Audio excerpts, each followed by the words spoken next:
after the election. So am I going too far to call this a cover-up?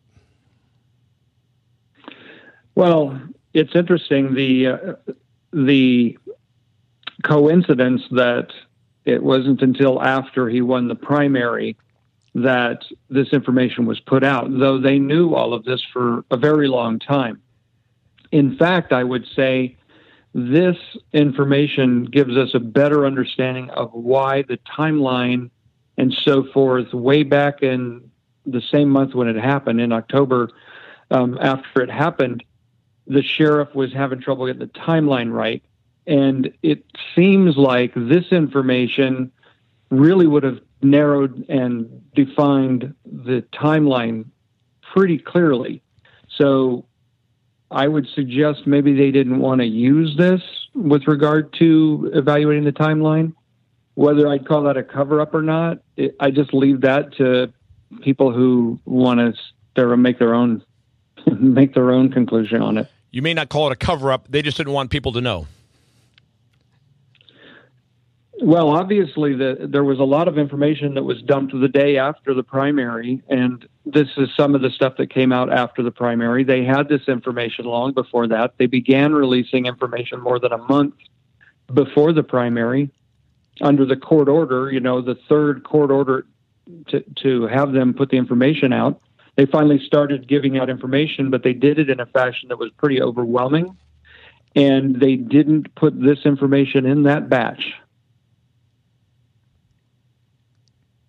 Do you believe that his delay, the police delay in providing all this information, and in particular the evidence of the police being on the 31st floor, was in order to get past the primary? The sheriff refused to comment at all about the shooting or the investigation anytime after January, I think. And the fact that they were ordered to put out information and they obviously purposely decided that this was information they would hold for after the primary means that's information they didn't want to have the voting public to have on election day. Did you ever have the opportunity to confront Lombardo during the campaign regarding his handling of the investigation? I saw the sheriff 3 times. He wouldn't speak to me any of those times. We worked really hard to try to get a debate together. There was a town hall put on. He refused to show at that. I did everything I could to try to engage the sheriff so that, the electoral process is the place where we often find out what elected officials do. And they can be confronted about things that they feel uncomfortable with. But for the electoral process to work in that fashion, you have to get that elected incumbent to come somewhere and be asked the questions, and he refused to do that. So let's try and take this one piece at a time.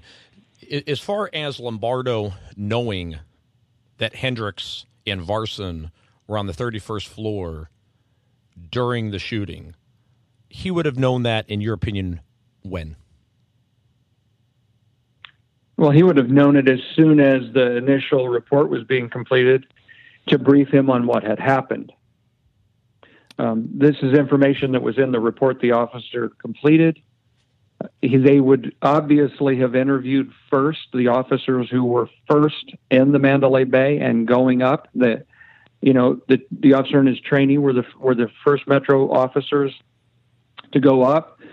They would have been debriefed immediately. Their information would have been critical to the timeline and critical to briefing anyone, the sheriff, federal investigators, or anyone else as to what the conclusions of the Metro Police Department are at any specific point. So let me ask this. Is there any doubt that Lombardo would have known that information at the time of one of those early press conferences? Well, I don't necessarily think he would have had it on that night or maybe even the next day. But by the time 3 or 4 days had gone by, he had to have been briefed several times.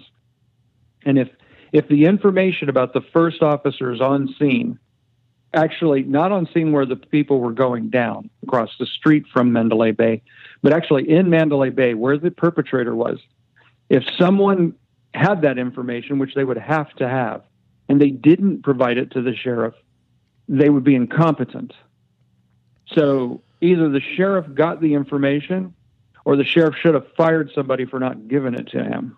And as far as I know... Yeah, I mean, as you point out, there's a lot to do about the timeline. And when was Campos shot? When did Mandalay Bay security respond? When did Las Vegas police respond? And the first responders were Hendricks and Varson. So it seems to me obvious that he would have known that, and he also would have known when it was. They were on their radio on the 31st floor corresponding with police dispatch about the fact that they were on the 31st floor. Right. These are not facts that would have been buried somehow in investigation by, inadvertently. This is the beginning of the timeline. People were being shot. We have officers in the building. We have officers identifying from the ground where the fire's coming from. The hotel knows it's the 32nd floor. The hotel knows the room number. And we have officers one floor below reporting what they're seeing on the radio. That doesn't get overlooked.